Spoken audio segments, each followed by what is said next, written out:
Die 3 Federn. Es hat einmal ein König gelebt, der hatte 3 Söhne. Der älteste war eingebildet und hochnäsig. Der zweite faul, so faul, dass er am Morgen nur ein Auge aufgetan hat und am Mittag hat er gewechselt. Und der dritte war ganz ein lieber, gutmütiger.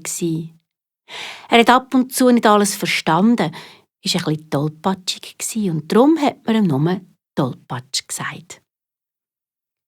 Als der König alt und immer wie schwächer wurde, hat er gedacht, bald werde ich meine Krone abgeben, weil ich nicht mehr genug Kraft habe zum Regieren.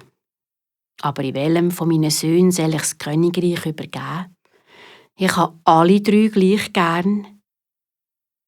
Dann hatte er eine Idee und hat zu seinen 3 Söhnen gesagt, der von euch, wo mir den schönsten Teppich heimbringt, darf zur Belohnung meine Krone und das ganze Königreich haben.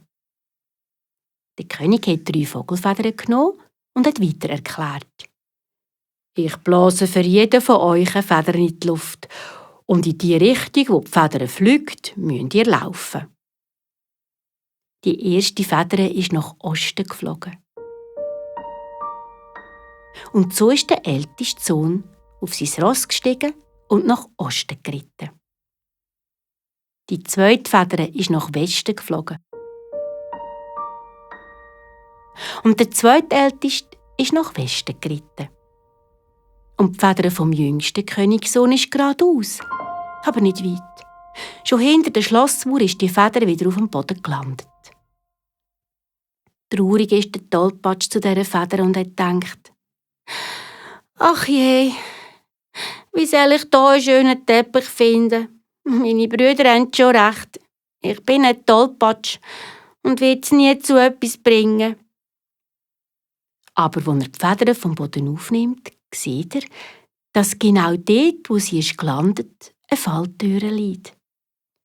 Gewundrig hat er sie aufgemacht und sieht einen Stegen, der ins dunkle Erdreich hinabführt. Verwundert ist der Tollpatsch die Stege durchab und kommt ein paar Meter weiter unter zu einer nächsten Tür.